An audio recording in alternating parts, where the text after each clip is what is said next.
សូមគោរពបងប្អូនទាំងអស់គ្នាក្នុងបណ្ដាញសង្គម Facebook និង YouTube ទាំងអស់សូមស្វាគមន៍មកកាន់ YouTube Channel របស់ខ្ញុំឈ្មោះ Thon AKAP ក្នុងថ្ងៃនេះអញ្ចឹងថ្ងៃនេះខ្ញុំសូមនាំបងប្អូនទាំងអស់ទៅសិក្សាស្វែងយល់នៅសុភាសិតខ្មែរក៏ដូចជាពុទ្ធភាសិតបន្តទៀតដោយសារខ្ញុំខានធ្វើការបកស្រាយអស់រយៈពេលជាច្រើនខែហើយដោយសារខ្ញុំមានការពមៀញឹក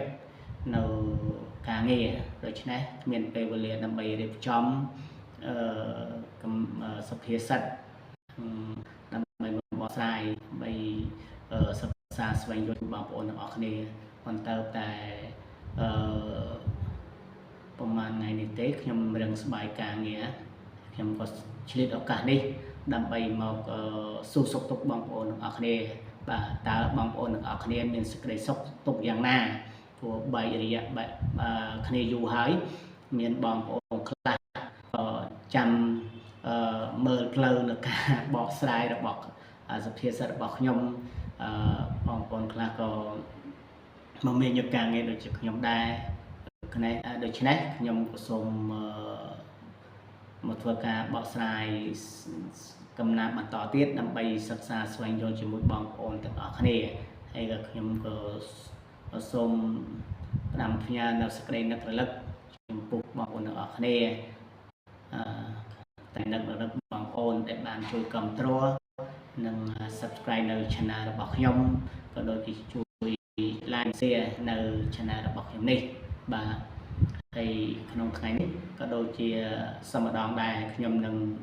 លើកយកនៅសុភាសិតបុរាណខ្មែរមួយដើម្បីយកមកសិក្សាស្វែងយល់ជាមួយបងប្អូនអរគ្នានៅក្នុងបណ្ដាញសង្គម Facebook ក៏ដូចជា YouTube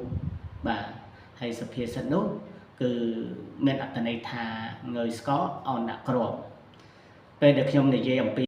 សុភាសិតងើយស្កអោនដាក់គ្រាប់ប៉ុណ្ណេះជាពិសេសបងប្អូននៅតាមទីជនបទតាមស្រុកស្រែចម្ការប្រកាសជាដឹងច្បាស់អំពីពាក្យនេះបាទពាក្យថាងើយស្កអោនដាក់គ្រាប់អញ្ចឹងបងប្អូនប្រកាសជាបានដឹងច្បាស់ជួបជ្រាបអំពីពាក្យថាងើយស្កនិងអោនដាក់គ្រាប់មានអត្ថន័យយ៉ាងណាអញ្ចឹងក្នុងទីនេះវាមានអត្ថន័យមានអត្ថាបដិរូបនិងអត្ថានុរូបក៏យើងមានការវិនិច្ឆ័យថាវាមានន័យធៀបនិងន័យត្រង់តើន័យត្រង់មានអត្ថន័យយ៉ាងណាន័យធៀបនឹងមានអត្ថន័យយ៉ាងណាដូច្នេះខ្ញុំសូមលើកយកនៅពាក្យថាងើយស្កមកបកស្រាយជាមុនសិនធម្មតាបងប្អូនប្រកាសជាដឹងហើយពាក្យថាងើយស្កគឺសំដៅទៅលើន័យត្រង់គឺសំដៅលើស្រូវធម្មតាស្រូវនៅតាមស្រុកស្រែបងប្អូនប្រកាសជាបានដឹងច្បាស់ថាពេលដែលมันមានគ្រាប់នោះវាគូវាឡើងត្រង់ទៅលើបាទងើយត្រង់ទៅលើហើយបងប្អូននឹងដឹងច្បាស់ថាគឺអត់មានលទ្ធផលអីទេណាគូស្រូវไปលើទៅលើនោះវាអាចនឹងត្រូវខ្យល់បក់មកឲ្យអាចបាក់កអាចកាច់កឬក៏ជួនកាលបងប្អូននៅតាមស្រុកស្រែចម្ការមួយចំនួនពេលដែលគាត់បានទៅមើលស្រែនៅពេលដែលរដូវពេលដែលស្រូវនឹងឲ្យដង្ហើមឬក៏ចេញផ្លែចេញផ្កាណាគាត់រហូតដល់ទុំជាខៀលទុំហ្នឹងគាត់កែងទៅមើលជានិយាយហើយពេលឃើញគូស្រូវដែលវាអត់មានលទ្ធផលធម្មតាគូស្រូវអត់មានលទ្ធផលបងប្អូនដឹងហើយគឺវាត្រង់ឡើងលើអត់មានកង្វក់ទេគឺវាត្រង់ឡើងលើហើយអញ្ចឹងបងប្អូនមួយចំនួនគាត់កាច់ចោលអត់ឲ្យមានគាត់ថាកុំឲ្យឆ្លងគេណាកុំឲ្យឆ្លងដល់គូស្រូវឲ្យទៀតព្រោះថាកាលណាគូស្រូវនឹងងើយស្កហ្នឹងគឺស្រូវជួនកាលវាមិនចេញវានៅលឹងកហ្នឹងទៅអត់ផលជួនកាលចេញមកហើយផុតគេដែរប៉ុន្តែវាអត់មានផលវាបែរជាគូហ្នឹងឡើងត្រង់វាអត់មានទម្ងន់អីលទ្ធផលអីតិចអញ្ចឹងអានឹងគឺនៃត្រង់របស់យើងតែនៃធៀបគេប្រៀបបានដូចជាមនុស្សរៀនចេះដឹងច្រើនប៉ុន្តែមិនចេះបន្ទាបខ្លួនអួតអាងនិងមិនគោរព អ្នកដតីមើលងាយមិត្តភ័ក្តិនៅពេលដែលអ្នកដតីនិយាយមកមិនស្ដាប់ហើយគិតថាអ្វីដែលខ្លួនគិតគឺពិតជាត្រឹមត្រូវពិតជាត្រឹមត្រូវមនុស្សប្រភេទនេះបងប្អូនគាត់ជាដឹងហើយកាលណាបើសិនជាយើងចេះដឹងច្រើនហើយបើយើងមិនយកចំណេះដឹងដែលយើងចេះដឹងនេះយកមកអ៊ូអាងយកមកមើលងាយអ្នកដតីយកមកគិតថាខ្លួនធ្វើហ្នឹងគឺពិតជាត្រឹមត្រូវមិនស្ដាប់ដំបូន្មានអ្នកដតីអានឹងបុគ្គលប្រភេទនេះបើសិននៅក្នុងសង្គមច្រើនសង្គមនោះប្រកាសជាគ្មានការរីកចម្រើនទេបាទប្រកាសជាមានការរីកចម្រើនទេអានេះគឺរីធីមួយគឺពាក្យថាអោនដាក់ក្របអោនក្របគាត់នឹងវាផ្ទុយអំពីងើយស្កទេបងប្អូនទាំងអស់គ្នានៅក្នុងបណ្ដាញសង្គម Facebook និង YouTube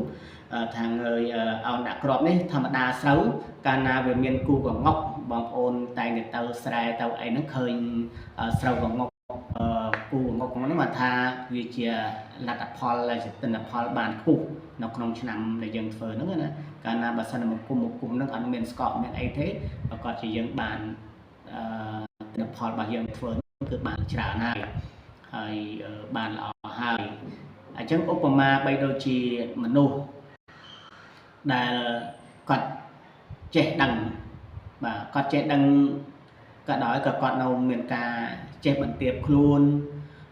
ចេះយកចិត្តទុកដាក់ចេះជួយមិត្តភ័ក្តិដែលមិនចេះដោយគាត់នឹងជួយប្រាប់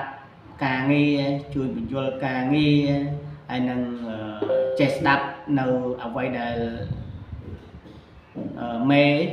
ប្រាប់ចេះស្ដាប់នៅអ្វីដែលមេប្រាប់មេទូលមានយើងយកសម្ដីអ្វីដែលមេប្រាប់និងមេទូលមាននឹងយកទៅអនុវត្តយកទៅធ្វើហើយមនុស្សប្រភេទនេះកាលណាបើសិនជាយើងរស់នៅឬក៏ថានៅកន្លែងការងារមួយមានមនុស្សប្រភេទនេះច្រើនមនុស្សការងាររបស់យើងប្រកាសជាបានជោគជ័យប្រកាសជាទៅយ៉ាងរលូនដោយសារអត់បុគ្គលប្រភេទនេះតែងតែជួយមិត្តភ័ក្តិតែងតែជួយបញ្ជូលតែងតែយកការងារនេះយកទៅអនុវត្តអ្វីដែលមេនិយាយមកអ្វីដែលប្រធាននិយាយមកតែយកចិត្តទុកដាក់និងអនុវត្តធ្វើជានិច្ចខ្ញុំសូមយកនៅបាទសូមយកនៅសិស្ស2នាក់បាទសិស្ស2នាក់ហើយសិស្សទាំងពីរហ្នឹងគឺគាត់បកកែដូចគ្នារៀនបកកែដូចគ្នាប៉ុន្តែសិស្សបាទសិស្សទី1គឺគាត់មានចំណេះដឹងរៀនពូកែសិក្សាពូកែដែរគាត់មិនមើលងាយមិត្តភ័ក្តិគាត់តែងតែជួយបញ្យល់នៅមេរៀនដែលសិស្សដទៃទៀតដែលជាមិត្តភ័ក្តិរបស់ខ្លួនបញ្យល់គាត់ជួយបញ្យល់ហើយគាត់តែងតែស្ដាប់នៅដំបូន្មានរបស់លោកគ្រូអ្នកគ្រូបញ្យល់ជានិច្ចគាត់អត់មាននេះទេហើយសិស្សទី2ចេះដឹងពូកែដែរប៉ុន្តែគាត់អត់ចេះបន្ទាបខ្លួនគាត់មិនចេះស្ដាប់អ្នកដទៃមើលងាយមិត្តភ័ក្តិរបស់ខ្លួនដែលនៅក្នុងថ្នាក់ជាមួយគ្នាជាពិសេសគឺក្រអឺក្រទំចេះរឹងមិនស្ដាប់នៅអ្វីដែលគ្រូបានបញ្យល់ណែនាំបាទអញ្ចឹងយើងបងគឺមានការប្រៀបធៀបមើលតើមនុស្សសិស្សទាំងពីរនេះតើសិស្សមួយណាដែលមានការរាប់អានដែលមានការគោរពពីអ្នកដទៃមានការចូលចិត្តអំពីមិត្តភ័ក្តិច្រើនជាងគេខ្ញុំគិតថាជាសិស្សទី1ដោយសារគាត់មិនចេះក្រអត់ទទួលគាត់ជួយមិត្តភ័ក្តិនៅក្នុងសាលារៀនពេលសិស្សមិត្តភ័ក្តិមិនយល់ហើយសិស្សស្ដាប់គ្រូបញ្យល់ណែនាំគាត់តាមដំបូន្មានលោកគ្រូសិស្សទី2គឺមិនសូវមានមិត្តទេបាទមិនសូវមានមិត្តទេដោយសារអីគាត់អានចំណេះអត់ពូកែអីគាត់វៃរឹកគាត់ទទួលគាត់មិនគោរពស្ដាប់គ្រូយល់អានេះសបញ្ជាក់ឲ្យឃើញថាវាប្រៀបធៀបដូចជាសុភាសិតបុរាណខ្មែរយើងបានលើកឡើងថាងើយស្កល់អោនដាក់ក្របអញ្ចឹងបងប្អូនគាត់ជាបានដឹងនៅអត្ថន័យនេះបាទងើយស្កល់អោនដាក់ក្របមានអត្ថន័យឯងគឺមានន័យត្រង់និងន័យធៀបដែលខ្ញុំបានបកស្រាយដែលចែកជូនដល់បងប្អូនទាំងអស់ក្នុងអំបញ្ញនេះឯងដូច្នេះខ្ញុំជឿជាក់ថាបងប្អូនទាំងអស់គ្នាប្រកាសជាអាចយល់នៅអត្ថន័យនៃការងើយស្កល់អោនដាក់ក្របនេះជាមិនខាន hay chim sôm